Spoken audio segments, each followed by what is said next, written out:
దేవుని ఎదుట నమ్మకముగా ఉండుట. ఈరోజు ఇది సబ్జెక్టు. దేవుని ఎదుట నమ్మకముగా ఉండుట అనే సబ్జెక్టులో మనము సాగిపోదాం. నెహెమియా రాసిన గ్రంథము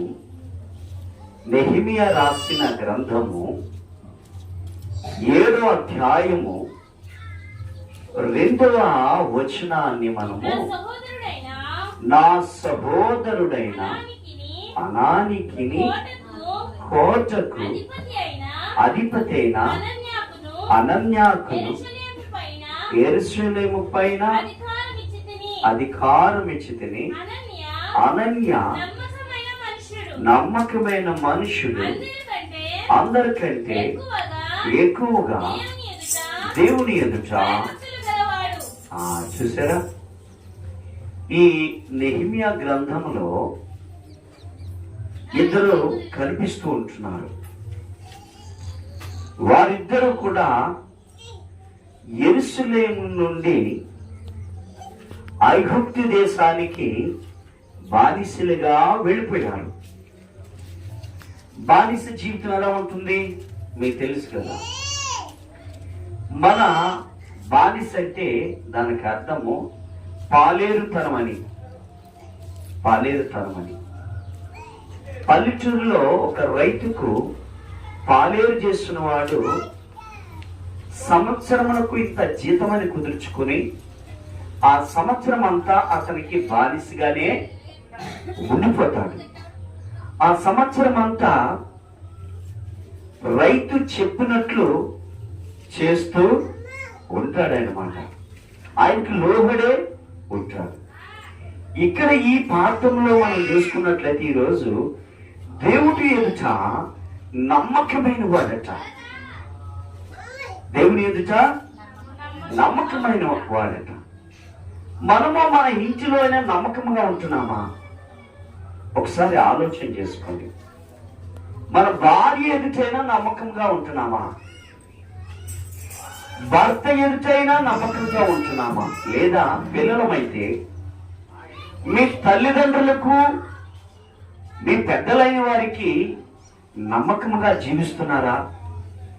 ఆ రీతిగా జీవిస్తే దేవుని ఎదుట కూడా మీరు నమ్మకంగానే ఉంటారు. దేవుడి స్తోత్రం చెప్తామండి. ఈ ఉదయకాల సమయంలో ఇది మంచి వర్తమానము. కనీసము నా మనసుకు నేనైనా నమ్మకముగా ఉంటాను, దేవుడి ఎదుట నమ్మకంగా ఉంటాను. నేను ప్రార్థన చేసుకుంటాను, వాక్యము చదువుకుంటాను, దేవుని పాటలు నా జీవితాంతము కీర్తనకారుడు అనే రీతిగా నా జీవితాంతము కూడా ఏమంటున్నాడండి? అది చదువుతారా మరొకసారి? 104వ కీర్తన 33వ శరణములో నా జీవిత కాలమంతయు నేను యెహోవాను కీర్తించెదను. దేవునికి స్తోత్రం అండి. హల్లెలూయా. దేవుని స్తోత్రం. హల్లెలూయా. నా జీవిత కాలం అంతయు నేను యెహోవాను కీర్తించెదను. అదొక నమ్మకం పెట్టుకున్నాడు ఆయన. ఆ మాట నమ్మకం పెట్టుకుని నేను ఉన్నంత వరకు నేను కీర్తిస్తానయ్యా అని ఆయన దగ్గర నమ్మకమైన ఒక కమిట్మెంట్ అన్నమాట. ఈ కీర్తనకారుడు దేవునితో కమిట్మెంట్ ఏంటంటే, చాలా మంది ఏంటంటే, నువ్వు కారు ఇస్తే నీతో ఉంటాను, మంచి భర్తనిస్తే నీతో ఉంటాను, మంచి భార్యనిస్తే నీతో ఉంటాను, లేదా నాకు ఉద్యోగం ఇస్తే నీతో ఉంటానని కమిట్మెంట్ చేసుకుంటాము. నాకు బట్టలు కావాలని, లేదా భూమి కావాలను, ఇల్లు కావాలని ఒక కమిట్మెంట్ చేసుకుంటాం. కానీ నేను ఎట్లా చేసుకోలేదు? ఈ కీర్తనకారుడు నా జీవిత కాలం అంతయు కూడా నేను నిన్ను కీర్తించదను, నేను ఈ భూమి మీద ఉన్నంత వరకు కూడా నేను పాటలు పాడుతూ నేను కీర్తించదనని ఆయనతో కమిట్మెంట్ పెట్టుకున్నాడు అనమాట. ఇక్కడేమంటున్నాడంటే, అనన్య నమ్మకమైన మనుషుడట. ఎవరికి? దేవునికి. అనన్య నమ్మకమైన మనుషుడు. అది చదవండి, వాక్య భాగాన్ని చదవండి. అందరికంటే ఎక్కువగా మిక్కిలి భయభక్తులు కలిగిన వాడు. దేవుని స్తోత్రం. హల్లెలూయా. ఏంటంటే అందరికంటేనంట, ఆ ప్రాంతంలో ఉన్న వారందరికంటే కంట ఇక్కడ ఇజ్రాయేల్ నుండి ఐగుప్తు ప్రాంతానికి తీసుకొని వెళ్ళిపోయిన వీరందరికంటే కూడా ఈ అనన్య మిక్కిలి భయభక్తులు కలిగిన వ్యక్తిగా ఉన్నాడు. కాబట్టి ఆ ఐగుప్తులో ఉంటున్న అధికారి యెరూషలేం పైన అధికారిగా అనన్యను నియమించినట్లు ఈ వాక్య భాగము తేట తెల్లగా తెలియచేయబడుతుంది. దేవుని స్తోత్రం చెప్తామండి. హల్లెలూయా. పిల్లరా, దేవుడికి నువ్వు నమ్మకంగా ఉంటే నీ ఇంటి మీద అధికారం అవుతావు. దేవునికి నువ్వు నమ్మకముగా ఉంటే నువ్వు చేస్తున్న ఆఫీసులో నువ్వు అందరికంటే అధికారిగా ఉంటావు. ఒకవేళ నువ్వు ఎక్కడికైనా పనికి వెళ్ళినట్లయితే వారందరికంటే నువ్వు అధికారిగా ఉంటావు. ఒకవేళ నీ గృహంలో దేవుని యొక్క నమ్మకంగా ఉంటే నీ ఇంటిలోనూ కూడా నమ్మకముగా ఉంటావని దేవుని యొక్క వాక్యము తేట తెల్లగా తెలియచేయబడుతున్నది. దేవుని స్తోత్రం చెబుతామండి. హల్లెలూయా, హల్లెలూయా. చూడండి, ఇదే నమ్మకస్తులైన మాటలో 101వ కీర్తన 6వ శరణములో కూడా ఓ చక్కటి నా యొక్క నివసించినట్లు దేశంలో నమ్మకస్తులైన వారిని నేను కనిపెట్టుచున్నాను. దేవుని స్తోత్రం చెబుతామండి. హల్లెలూయా. మాకు నీ దేవుని ఎదుట నమ్మకంగా ఉన్నావని నేను అడిగాను అనుకోండి, బాబు నువ్వు దేవుని ఎదుట మరి ప్రార్థన చేసుకుని నాన్న నువ్వు చదువుకుంటున్నావా, లేదా ప్రార్థన చేసుకుని నీ డ్యూటీకి వెళ్తున్నావా, ప్రార్థన చేసుకుని నీ పనులు చేసుకుంటున్నావా అని నేను అడిగితే, అయ్యగారు నేను ప్రార్థన చేయకుండా ఏ పని చేయను, నేను ప్రార్థన చేయకుండా నేను చదవను, నేను ప్రార్థన చేయకుండా డ్యూటీకి వెళ్ళనని నాతో చెప్తారు. కానీ అది దేవుడికి అవునా కాదా అనేది దేవునికే తెలుస్తుంది. కాబట్టి నా దగ్గర లేనట్టు ఉన్నట్లు నువ్వు తెలియజేస్తావు, కానీ దేవుడి ఎదుట మాత్రము నువ్వు ఎలా ఉండాలి? నమ్మకంగా ఉండాలి. అందుకే కీర్తనకారుడు ఈ రీతిగా బోధిస్తున్నాడు, నా యొద్ద నివసించినట్లు దేశంలో నమ్మకస్తులైన వారిని నేను కనిపెట్టుచున్నాను అంటున్నాడు అనమాట. నువ్వు నమ్మకముగా ఉన్నావో లేదో ఆయనే కనిపెడుతున్నాడు. నేను అనుకుంటాను ఈ చర్చలో పలానా వాడు పని చేస్తున్నాడా, పలానా అమ్మాయి పని చేస్తుందా లేదని నేను కనిపెడతాను. కానీ ఈ సర్వము అందరినీ కనిపెట్టేవాడు దేవాతి దేవుడు ఒక్కడే. దేవుడు స్తోత్రం చెప్తామండి. అందరూ చెప్తాం హల్లెలూయా, హల్లెలూయా. పిల్లరా, ఆలోచన చేసుకోండి. నువ్వు నమ్మకంగా ఉంటున్నావా? నీ ఇంటిలో నమ్మకంగా ఉంటున్నావా? నువ్వు బయట నమ్మకంగా ఉంటున్నావా? నీ భర్త దగ్గర నమ్మకంగా ఉంటున్నావా? నీ మందిరంలో నువ్వు నమ్మకంగా ఉంటున్నావా? దేవుని సేవకులు ఎదుట నమ్మకంగా ఉంటున్నావా? దేవుని యొక్క నువ్వు మందిరంలో దేవుని సన్నిధిలో ఆయన ఎదుట నువ్వు నమ్మకంగా ఉంటున్నావా లేదనేది నీకు నీవే ఆలోచన చేసుకోవాలి. నమ్మకస్తులను దేశంలో నమ్మకస్తులైన వారిని నేను కనిపెట్టుచున్నాను. ఒకవేళ నేను కనిపెట్టకపోవచ్చు, మా పాస్టమ్ గారు కనిపెట్టకపోవచ్చు, కానీ దేవుడు అనేవాడు కనిపెడుతూనే ఉన్నాడంట. దేవుని స్తోత్రం, హల్లెలూయా. అమ్మా ఎక్కడికి వెళ్ళేవారు అంటే, అయ్యారు చాలా ఇంపార్టెంట్ వర్క్ ఉందండి అంటాం, కానీ వాళ్ళు లేవరు, దేవుని మందిరానికి రారు, వచ్చేవారిని రానివ్వరు. ఇదే నా నమ్మకము. అయ్యో మేము ఈ పని చేస్తామండి అయ్యగారు అంటారు, కానీ పాస్టర్ గారు వస్తేనే పని చేస్తారన్న వాళ్ళు కొంతమంది ఉంటారు. పాస్టర్ గారు వచ్చే వరకు కూడా ఆపేతారనే వాళ్ళు కొంతమంది అంటారు. పాస్టర్ గారు వచ్చినా లేకపోయినా పని చేద్దామనే వాళ్ళు కొంతమంది ఉంటారు. అయితే దేశంలో నమ్మకస్తులైన వారిని ఆయన కనిపెడుతూనే ఉన్నాడని దేవుని యొక్క వాక్యము తేట తెల్లగా తెలియచేయబడుతుంది. మరో వాక్యాన్ని మనం చూసుకున్నట్లయితే సామెతలు రాసిన గ్రంథము 13వ అధ్యాయము 17వ వచనాన్ని మనము చూద్దాం. చూడండి, నమ్మకమైన రాయబారి చాలండి. ఎంత చక్కని మనకు చెప్పులు కొట్టండి. సమయంలో అందరూ కూడా గట్టి చెప్పులు కొట్టండి. చేతులున్నా చెప్పులు కొట్టండి. చేతులున్నా బాజీ మీద చెప్పులు కొట్టండి అందరూ కూడా. ఓకే, మంచిది. ఎప్పుడేమంటున్నాడంటే సామెతలు రాసిన గ్రంథము 13వ అధ్యాయము 17వ వచనములో ఈ చక్కటి మాట రాయబడి ఉన్నది. నమ్మకమైన రాయబారి ఔషధం అంటే వాడంటే, ఔషధం అంటే ఎవరు చెప్తారా? ఔషధం అంటే ఏమంటే మనకి ఏదైనా జ్వరం వచ్చినప్పుడు జలుబు వచ్చినప్పుడు, దగ్గు వచ్చినప్పుడు ఏం వేసుకుంటాం? మాత్రలు వేసుకుంటాం. అదే ఔషధం. మందులు మందులు మందులు వేసుకుంటాం. ఇక్కడ ఈ వాక్యంలో నమ్మకమైన రాయబారి అంటే ఏంటంటే, ఈ అమ్మాయికి మధ్యలో ఉంటారు, మధ్యవర్తి ఉంటారే. ఈ అమ్మాయి దెబ్బలాడుకున్నప్పుడు, ఈ అమ్మాయి ఇద్దరు కూడా పోట్లాడుకున్నప్పుడు మధ్యలో రాయబారి ఉంటది. అమ్మాయి ఇట్లా దెబ్బలాడుకోకూడదు అంటే మందిరంలో జరుగుతున్న సన్నివేశాల కొరకు, అమ్మ మనం ఇలా మందిరంలో దెబ్బలాడుకోకూడదని ఒకరికి ఒకరు సరి చెప్పే ఒక వ్యక్తి ఉంటది. ఆ వ్యక్తి ప్రార్థన చేసుకుని ఇద్దరిని కూడా సరి చేసినట్లయితే వారు మరలా దేవుని సన్నిధిలో కలిసిపోయి ముందుకు వెళ్ళడానికి అవకాశం ఉంటుంది. దేవుని స్తోత్రం, హల్లెలూయా. ఈ నమ్మకమైన మధ్యవర్తి రాయబారి అంటే ఎవరండి? మధ్యవర్తి అన్నమాట. ఈ నమ్మకమైన రాయబారి ఔషధం వంటి వాడు అనమాట. చూడండి, ఒక ఆసుపత్రిలో తగ్గలేదనుకోండి, మరో ఆసుపత్రికి వెళ్తాం.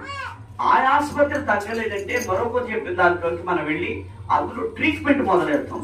అది తగ్గిందనుకోండి, ఆ ఆసుపత్రి కొరకు అనేక మందికి తెలియజేస్తాం. అమ్మ నేను పలానా ఆసుపత్రికి వెళ్ళిన తర్వాత నేను స్వస్థత పడ్డాను, వారు ఇచ్చిన మందులు చాలా మంచివి అని సాక్ష్యం చెప్పుకుంటూ వారి ఎదుట తెలియపరుస్తూ, మీరు ఆ ఆసుపత్రికి వెళ్ళండి, నేను బాగుపడ్డాను, మీరు కూడా వెళ్ళి బాగుపడండి ఆ ఆసుపత్రిలో. అంటే ఎవరు రాయబారి? అంటే ఎవరు? మందు లాంటి వాడు. ఏంటండి మంచి రాయబారి.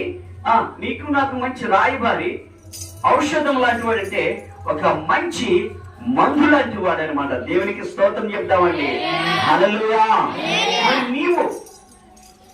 నీవు నీ కుటుంబంలో భారీగా ఉంచుదావు నీ భర్తకి దేవునికి నీవు రాయబారివి. ఒకవేళ ఆ కుటుంబంలో బిడ్డలు మారారనుకోండి, ఎవరు బిడ్డలు? మీ తల్లిదండ్రులకును దేవునికి రాయబారి ఎవరు? మీరే, యవనస్తులే. ఒకవేళ భర్త మారితే భార్యకు బిడ్డలకు దేవునికి రాయబారి ఎవరంటే భర్తే రాయబారి. ప్రార్థన చేస్తూ, నమ్మకంగా ప్రార్థన చేస్తూ, దేవా నిశ్చితమైతే నా భార్యను నా బిడ్డలను మార్చు అని భర్త ప్రార్థన చేస్తాడు. అదే బిడ్డలు మారితే తల్లిదండ్రులకి దేవుడికి మధ్యవర్తి బిడ్డలే కాబట్టి, దేవా నిశ్చితమైతే నా తండ్రిని నా తల్లిని నా తోబుట్టులను మార్చి ప్రభాని ఈ బిడ్డ రాయబారిగా దేవునికి కుటుంబానికి రాయబారిగా ఉంటారు. దేవుని స్తోత్రం చెప్తామండి. నువ్వు ఎవరికి రాయబారిగా ఉంటున్నావు? ఈ ఉదయకాల సమయంలో ఒక ప్రశ్న నువ్వు మనసులో వేసుకో. నువ్వు ఎవరికి రాయబారిగా ఉంటున్నావు? నీ భర్తకి దేవునికా? నీ భార్యకి దేవునికా? లేదంటే నీ తండ్రికి తల్లికి దేవునికా? లేదంటే నీ తోబుట్టులకు దేవునికా నువ్వు రాయబారిగా ఉంటున్నావు? ఒకవేళ రాయబారిగా ఉంటే నువ్వు ఔషధం అంటూ వాడివే. దేవుని స్తోత్రం చెప్తామండి. హల్లెలూయా, హల్లెలూయా. నువ్వు రాయబారిగా ఉంటే నువ్వు ఔషధం లాంటి వాడు. ఎందుకంటే నువ్వు దేవుని యొక్క మాటలు ఏంటంటే ఔషధం అంట. దేవుని యొక్క మాటలు, దేవుని మాటల ద్వారా స్వస్థపడిన వారు అనేక మంది ఉన్నారు. దేవుని చూపు ద్వారా స్వస్థపడిన వారు, దేవుని యొక్క ఉమ్మ ద్వారా స్వస్థత పడిన వారు, నేటి కాలంలో సేవకుల ద్వారా వాక్యము ద్వారా స్వస్థత పడిన వారు అనేక మంది ఉన్నారు. కాబట్టి నువ్వు దేవునికి రాయబారిగా ఉండి నువ్వు కుటుంబాన్ని మార్చుకోవాలా.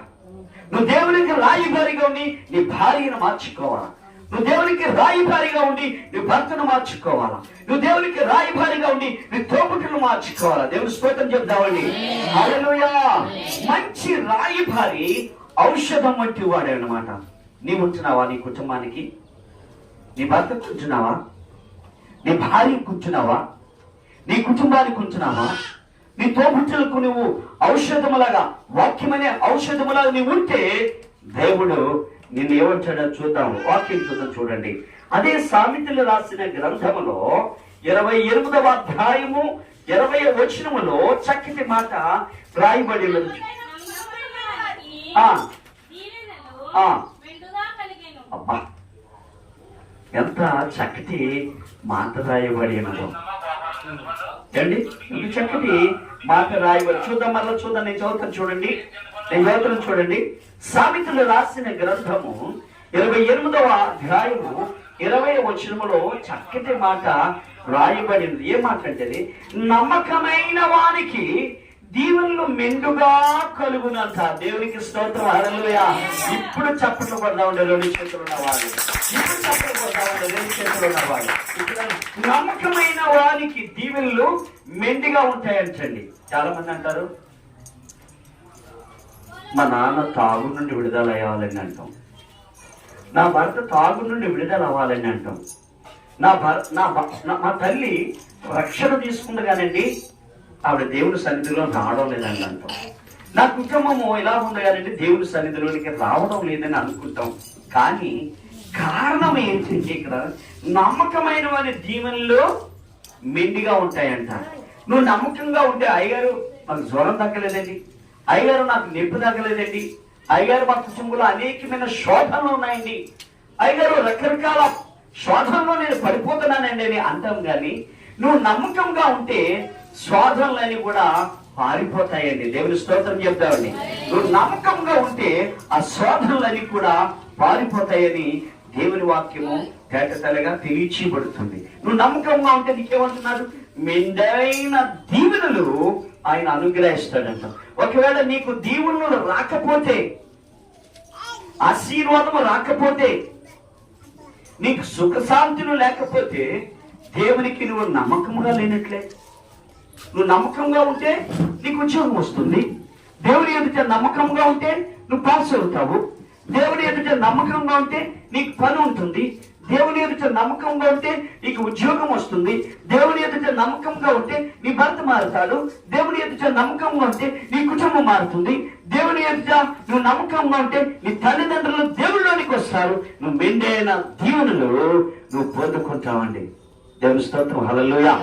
ఒక తాగుబోతు కొనుక్కున్నాడు అనుకోండి, తల్లి ఎంత రోధిస్తుంది, తల్లి రోధిస్తుంది, తర్వాత భార్య కూడా రోధిస్తుంది, అమ్మ ఏడుస్తారు, బిడ్డలకు కూడా ఏడుస్తారు. అయ్యో నా భర్త ఇట్లా తాగుబోతు అయిపోడని భార్య ఏడుస్తుంది, అయ్యో నా తండ్రి తాగుబోతు అయిపోడు కష్టపడుతున్నాడే కానీ పిల్లలు ఏడుస్తారు. ఏమిటి ఇక తోపుతులు కూడా అమ్మ ఇలాగైపోడేంటి, త్రాగుబోతు అయిపోడేంటి అని అనుకుంటారు. కానీ నువ్వు నమ్మకముగా నువ్వు పనిచేస్తే, నువ్వు నమ్మకముగా దేవుని స్తుతిస్తే, నువ్వు నమ్మకముగా దేవుని కీర్తిస్తే, ఇక్కడ అంటున్నాడు నమ్మకమైన వారికి దీవెనలు మెండుగా చెప్తారు. మెండుగా చెప్తాం, మెండుగా అలా చెప్తాం, మెండుగా మెండుగా.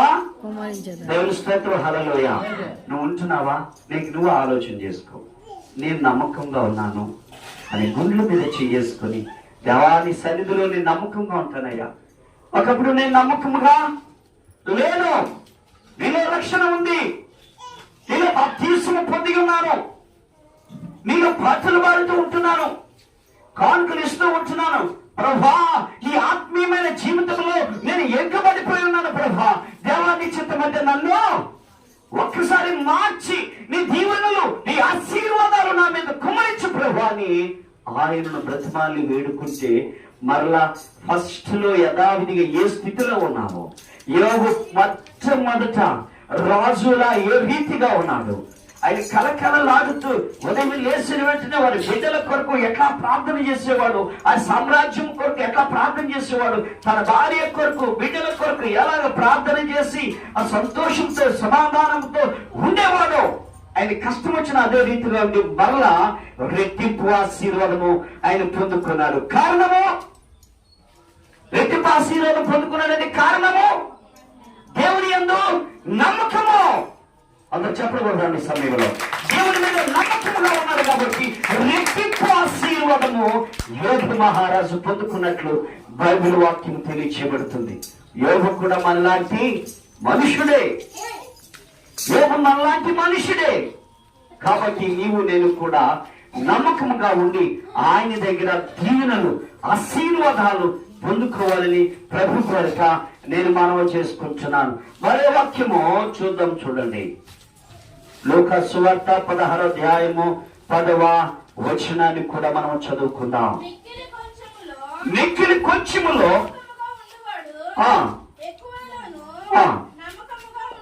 దేవుని స్తోత్రం అండి. భయ అంత చక్కని వాక్యము మనకి బోధించడం. అందరు చెప్పలు కూడా సమయంలో లూకాసు వార్త 16వ అధ్యాయము 10వ వచనములో చక్కటి మాట రాయబడి ఉన్నదన్నమాట. ఆ మాట ఏంటంటే మిక్కిలి కొంచెములో. ఏంటండి? మిక్కిలి కొంచెములో. ఏమిటి? ఇటు చూడండి, అందరు కూడా ఇటు చూడండి. ఇంత లాభం ఉంది అనుకోండి, ఇంత నమ్మకం ఉంది, ఇంత నమ్మకములో ఇంత కొంచెము, అంతలో ఇంత కొంచెము నమ్మకముగా ఉంటే, కొద్దిగా ఉంటే, నమ్మకం ఉంటే అంటున్నాడు. మిక్కిలి కొంచెములో నమ్మకముగా ఉంటే ఏమన్నాడండి వాక్యము? తర్వాత చదవండి.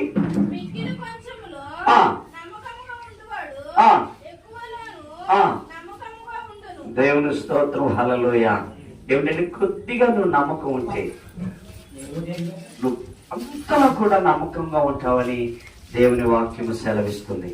ప్రేమిన సహోదరి సహోదరుడా, ఈ ఉదయకాల సమయంలో దేవుని యొక్క వాక్యము మరి ఈ రీతిగా వివరిస్తూ ఉందన్నమాట. దేవుని ఎదుట కనీసం కొంచెమైన నమ్మకంగా ఉంటావా? ఇందులో నమ్మకంగా ఉండే ధన్యతను కీర్తనకారుడికి తెలియజేసిన రీతిగా నేను జీవించి ఉన్నంత వరకు కూడా నిన్ను కీర్తిస్తాను ప్రభా, నిన్ను కొనియాడుతాను ప్రభా, నిన్ను పాటలు పాడతాను యేసు, నీకు వందనాలయ్యా, నేను నమ్మకంగా ఉంటాను ప్రభా అని నువ్వేనా తీర్మానం చేసుకుంటావా ఈ ఉదయకాల సమయంలో? అందుకే నేను దేవుడు అంటున్నాడు, మిక్కిలి కొద్దిలో నమ్మకం ఉంటేనంట నీకు మెండైన ఆశీర్వాదాలు, మెండైన దీవెనలు ఆయన అనుగ్రహిస్తానని దేవుని యొక్క వాక్యము స్పష్టంగా తెలియజేస్తున్నాను. ఎందుకు నువ్వు ఇంకా లేట్ చేస్తావు? రేపు దినము నీకు కాదు. రేపేమి సంభవించనో నీకు తెలియదు, రేపేమి జరుగుతుందో నీకు తెలియదు. ఈ ఎండలు మనం అలా మాడిపోతూ అనేక మంది మరణిస్తున్నారు ఎండకి. రేపు ఏమి సంభవించునో నీకు తెలియదు ప్రియులారా. యవన బిడ్డలే చనిపోతున్నారు, యవనస్తులే చనిపోతున్నారు, వయసుతో నిమిత్తం లేదు. ఇట్లా ప్రయాణమైన వాడు మరలా వస్తున్నాడో లేదో గ్యారంటీ లేదు. నువ్వు పెట్టుకున్న సెల్లకు, చెవులో పెట్టుకున్న సెల్లకైనా గ్యారంటీ ఉంది, కానీ నువ్వు వెళుతున్నా నీ జీవితానికి గ్యారంటీ లేదు. అందుకే నువ్వు నమ్మకంగా ఉండాలి, కొంచెంలో నమ్మకంగా ఉండాలి. దేవుని ఎదుట పాటల్లో నమ్మకంగా ఉండాలి, ఆయన మాటల్లో నమ్మకంగా ఉండాలి, ఆయనలో జీవించడానికి నమ్మకంగా ఉండాలి, ఆయనలో ఉండడానికి నమ్మకంగా ఉండాలి. కొంచెము నమ్మకంగా ఉంటే మెండైన ఆశీర్వాదాలు నీకు అనుగ్రహిస్తాడట. దేవుని స్తోత్రం చెప్తామండి, అందరూ చెప్తాడు హల్లెలూయా, హల్లెలూయా. చక్కని మాటలు తెలియబడుతున్నాయో మరో మాట చూసుకొని ప్రభులో మనం ముందుకి పోదాం. మత్తయి సువార్త 20వ అధ్యాయము 12వ వచనం మాటంతా చూడండి. ఆ పై నుంచి చదువుతారా? ఆ స్టోరీ ఉంటుంది అందులో చూడండి.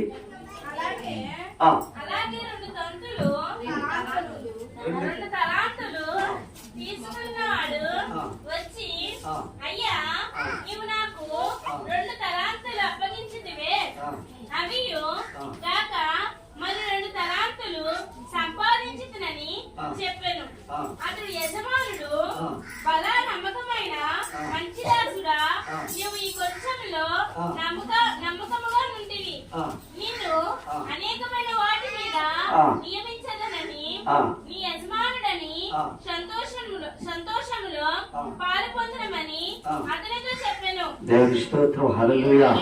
ఎంత చక్కటి మాట ఇక్కడ రాయబడి ఉన్నదో దేవుని వాక్యంలో తేటగా తెలియచేయబడుతుంది. ఏంటంటే మనము 25వ అధ్యాయము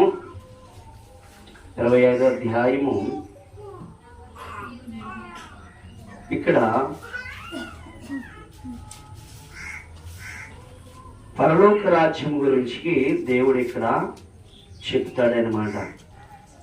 అతడు ఒకరికి 5 తలాంతులను, ఒకరికి 2, ఒకరికి 1, యవన సామర్థ్యం చెప్పిన వానికి వెంట దేశంతరము పోయిను. 5 తలాంతులు తీసుకున్నవాడు వెళ్ళి వాటితో వ్యాపారం చేసి మరి 5 తలాంతులు సంపాదించును. అలాగే 2 తలాంతులు తీసుకున్నవాడు మరి 2 సంపాదించును. అయితే 1 తలాంతు తీసుకున్నవాడు వెళ్ళి భూముల్లో త్రవ్వి యజమాని సొమ్ము దాచిపెట్టి బహుకాలమైన తరువాత దాసులు యజమానుడే వచ్చి వారి యొక్క లెక్క చూసుకొని అప్పుడు 5 తలాంతులు తీసుకున్నవాడు మరి 5 తలాంతులు తెచ్చి, అయా నీవు నాకు 5 తలాంతులు అప్పగించి మీదువే, అవి కాక మరి 5 తలాంతులు సంపాదించని చెప్పాను. అతని యజమానుడు, బలా నమ్మకమైన దాసుడా, నువ్వు కొంచెంలో నమ్మకంగా ఉంటేవి, నేను అనేకమైన వాటి మీద నియమించదును, నీ యజమాని సంతోషంలో పాలు పొందువని అతనితో చెప్పాను. అలాగే 2వ తలాంతు తీసుకున్న వాడు వచ్చి, అయ్యా నీవు నాకు 2 తలాంతులు అప్పగించితే, అవి నాకు మరి 2 తలాంతులు సంపాదించదని చెప్పాను. అతని యజమానుడు, బలా నమ్మకమైన మంచి దాసుడా, నీవు కొంచెంలో నమ్మకంగా ఉంటేవి, నేను అనేకమైన వాటి మీద నియమించదును, నీ యజమాని సంతోషంలో పాలు పొందువని అతనితో చెప్పాను. తర్వాత 1 తలాంతు తీసుకున్న వాడు వచ్చి, అయా నీవు ఇచ్చిన చోటే కోయివాడును, చల్లని చోట పట్ట కూర్చున్న వాడువైనా ఆ కఠినను నేను ఎరుగుదును గనుక నేను భయపడి వెళ్ళి నీ తలాంతు భూమిలో దాచిపెట్టి తిని ఇది నీవు తీసుకొనమని చెప్పాను. అందుకు ఆ యజమానుడు వాడిని చూసి, సోమరైన చెడదాసుడా, నేను విత్తిన చోట పోయేవాడు, చల్లని చోట పంట కూర్చున్నవాడు నీవు ఎరుగుదవా? అట్లయితే నీవు నా సొమ్ము సహకారుల యొద్ద ఉంచవలసి ఉండును, నేను వచ్చి వడ్డీతో కూడా సొమ్ము తీసుకుంటానని అని చెప్పాను. దేవుని స్తోత్రం, హల్లెలూయా. ఇక్కడ మంచి దాసుడు ఎలాగంటే పరలోక రాజ్యానికి సాదృశ్యముగా ఒకరికి 5 తలంతులు, ఒకరికి 2 తలంతులు, ఒకరికి తలంతులు ఇచ్చిన తరువాత ఏమైందంటే 5 తీసుకున్నవాడు 5తో వ్యాపారం చేశాడండి. చేసి 5కు 5 సంపాదించాడు. చూడండి, 5కు 5 సంపాదిస్తే మనం ఎంత సంతోషపడతాము. అప్పుడు అన్నాడు, అలా మంచి దాసుడా, నీకు రాజ్యంలో పాలు పంపులు ఉన్నాయి, ఎందుకంటే నేను నమ్మకంగా ఇచ్చాను, వాటిని నమ్మకంగానే అభివృద్ధి చేసావు. 2 తలాంతులు తీసుకున్నవాడు కూడా, అయ్యా నీ దగ్గర నుండి నేను 2 తలాంతులు తీసుకున్నాను, మీరు ఇచ్చారు, అవి 2కి 2 చేశారు అని ఆ యజమానితో చెప్పిన వెంటనే యజమాని అన్నాడు కదా, బలా మంచి దాసుడా, నీవు కూడా నా రాజ్యంలో పాలు పంపులు ఉన్నాయంటున్నాడు. ఒకడు ఏం చేశాడంటే ఒకరికి 1 తలాంతు ఇచ్చాడు. ఆ తలాంతు తీసుకుని వెళ్ళి దాన్ని ఎక్కడ పెట్టాడు? భూమిలో పాతి పెట్టాడు. పాతి పెట్టాడు ఏమవుతుందండి?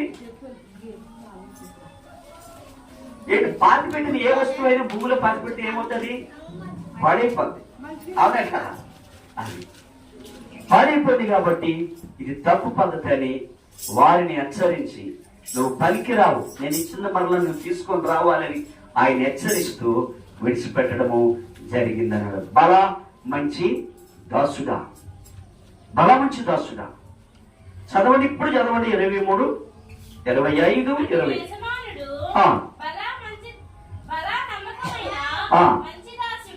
అది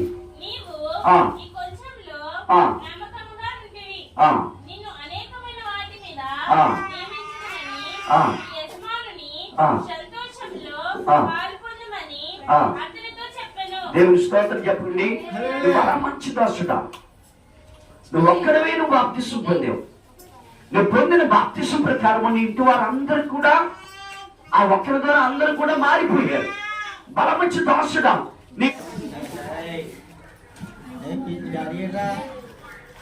పాస్టర్ గారికి వందనాలు, కూడి వచ్చిన సంఘస్థులందరికీ నా వందనాలు. మరి మా చెల్లి పాస్ అవ్వాలని, నేను పాస్ అవ్వాలని, పండు పాస్ అవ్వాలని నేను మన వాళ్ళని సాక్ష్యం చెప్పుకున్నప్పటికీ దేవుడు ఆశ్చర్యమైన కార్యం జరిగించాడు. మరి మా చెల్లి పాస్ అయింది, 346 మార్క్స్ వచ్చినాయి. మరి నేను పాస్ అయ్యాను, 305 మార్క్స్ వచ్చి మా డాడీ అన్నాడు 400 ఆడితే అన్నాడు. కానీ దేవుని ఆశ్చర్య కార్యము ఉండిపోయిదేమో, మళ్ళీ రాయాలా, అసలు ఏంటి మళ్ళీ రాయాల్సి వస్తే అంత దూరం వెళ్ళి రాయాలి, ఏంటిదేమో నువ్వు ఆశ్చర్యకార్యం సాధించాలి. నేను ప్రతిరోజు ఏడ్చుకుంటూ కన్నీటితో ప్రార్థన చేశాను. దేవుని ప్రతిఫలం దయచేశాడు. దేవుని నమ్మిన బిడ్డని ఏ రోజు సిగ్గుపరిచినప్పుడు, అలాగే ప్రభా ఏసునాలు పాస్ చేయటంటే ప్రార్థన చేస్తున్నప్పుడు నీ కుటుంబ ప్రార్థన కూడా అసలు పెట్టుకునే దాన్ని కాదు. అలాంటిది దయచేసి చెప్పగా నేను ప్రార్థన చేస్తున్నప్పటికీ ప్రతిరోజు సాయంత్రం ప్రార్థిస్తున్నప్పుడు దేవుడు నా ప్రార్థన ఆలకించాలి, నిజంగా ఆలకించాలని నేను అనుకుంటున్నాను. సాయంత్రం ప్రార్థన, పొద్దున ప్రార్థన, నైట్ ప్రార్థన చేస్తున్నప్పుడు దేవుడు నన్ను విడిచిపెట్టలేదు. నాకు ఇప్పుడు ఎంతో ఆనందాన్ని కలిగజేశాడు. నేను మా చెల్లి పాస్ అయ్యి మా రీతిలో పండు కూడా సప్లై కట్టాడు, పాస్ అవ్వాలి. ఇప్పుడైనా మంచి జ్ఞానంతో రాసి వాడు డయాగ్రామ్స్ వేసినా పాస్ అవుతాడని నమ్మకం నాకు ఉంది. మరి వాడు పాస్ అయిన మాతో పాటు వాడు కూడా కాలేజ్కి వచ్చేదాన్ని ప్రార్థించండి. నిన్న మా డాడీ ఏమన్నారంటే అలాగ మనకి క్వార్టర్స్ లో పని వచ్చింది. అప్పుడు వదిలి చెప్పిన కంటత వాక్యంలో నాకు అర్థమైంది, అప్పుడు సాతాను ఎంత గలిపి చేసినప్పటికి కానీ మన ప్రాణాన్ని అయితే సాతాను తీసుకోలేడని అప్పుడు అనిపించింది. దేవా నువ్వు ఉన్నావు, నా ఆత్మ సాతాన్ని తీసుకోలేడు. ఎంత భయపడినప్పటికీ దేవా ఈ రాత్రి కొంచెం పగలు రప్పిస్తాను కానీ ఆ రోజు తెల్లారుజాము 4 గంటలకే లేచిపోయి అసలు 4ంటికి లేగను. దేవుడు నన్ను ఎంతో కాపాడి ఉంచుతున్నాను. దేవుడు ప్రార్థన చేస్తున్నప్పటికీ ఎప్పుడు విడిచిపెట్టట్లేదు. అలాగే మేము ఇంకా దేవుని పరిచయంలో ఉండాలి, దేవుడిని ఇంకా వాడబడాలి. నా కుటుంబం మేము దేవుళ్ళు ఉండాలని మీ అందరూ ప్రార్థనలు ఉంచుమని, మా పెద్దమ్మ కూడా ఓదార్పుమని చిన్న ప్రార్థన ఈ చిన్న సాక్షి దేవుడు చేయించుకున్నాక ఎక్కువ గ్యాస్ మీద వచ్చేస్తుందండి. ఛార్జీ నేను 12 గంటలు వేసుకుంటాను అనుకున్నాను తండ్రి, తగ్గించిన ఆయన ఇలాగ వచ్చాము. నాకు రక్తం బాగాలేదు, వెంటనే రక్తం ఇంటికి హాస్పిటల్ 12 గంటలకి ఒక ఇండియన్ చేసుకుంటానండి. తెల్లారి తగ్గింది, ఇదంతా చేసేసి నేను ఉంటున్నాను. కానీ నా చిన్న పిల్లలు కూడా బాగాలేదండి. పాఠంలోకి ఎత్తమని నేను అడిగి